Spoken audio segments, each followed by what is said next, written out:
In the wake of a disaster, charities like Direct Relief provide vital help to communities in need. To shed light on the important and dynamic relationship between charities and donors, BBBsGive.org recently released a report on disaster relief donor expectations. I'm joined today by Thomas Tighe, President and CEO of Direct Relief, to share some of his reactions and insights. Hello, Tom. Hello, how are you? Tom, Direct Relief's humanitarian aid and disaster response efforts are well known nationally and internationally. But please share something about your organization that donors might be surprised to know. Well, they might be surprised to know we've been around for 71 years, founded by immigrants actually who'd fled the ravages of World War II in Europe and ended up here in Santa Barbara, California. My apologies, we're in a warehouse, which may not be known to everybody. We work out of a distribution center that's a medical distribution center out here in California. And we're apolitical, and most of what we do traditionally has not been disaster response. That tends to get the most attention, but most of what we do is ongoing support to people who need help for access to medical services in low-income areas. It gets more attention, of course, when those areas are hit by an emergency.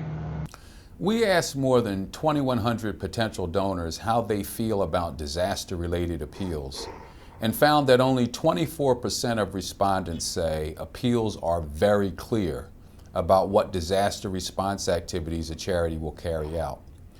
Fundraising appeals are often the most meaningful contact between donors and charities, and they can strengthen or weaken their bond.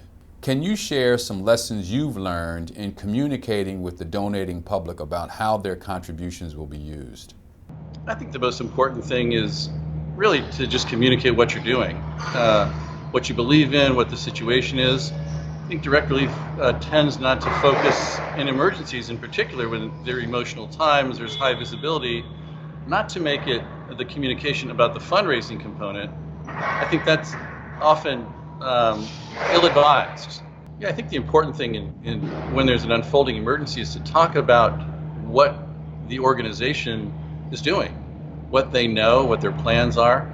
Sometimes the facts are not known, but what organizations can do is provide context for other similar events and what their plans and scope of work is going to be. That's the best thing and the most informative thing that nonprofits like Direct Relief can do, in my view, because we do have a particular perspective.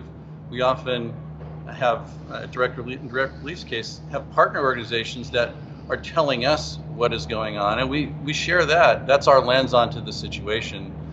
That ultimately is far more helpful to provide a better understanding of the issue than just hitting people up for money.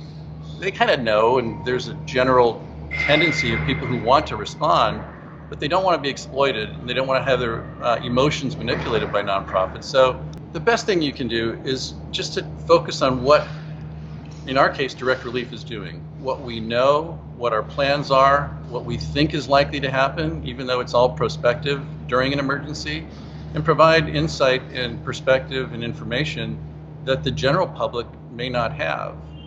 We found that people make different assumptions about how charities should use any funds remaining after the completion of a specific relief activity. For example, 35% of donors assume money will be used for other disasters. 34% assume money will be spent in the affected community. And 13% say charities should use the funds as they see fit, including other programs. How does Direct Relief manage the diversity in donor expectations?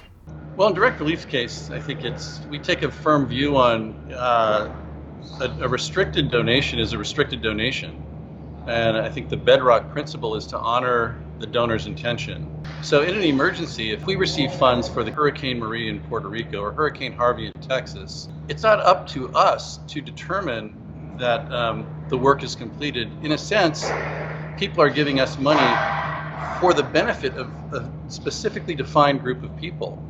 So the statistics are a little alarming, that there's not a full expectation that if the donor is making a contribution for the benefit of a particular area or group of people, that will not be followed. I think we believe that we are duty bound to honor a donor's intent, to do that, you have to allow the donors to express that intention.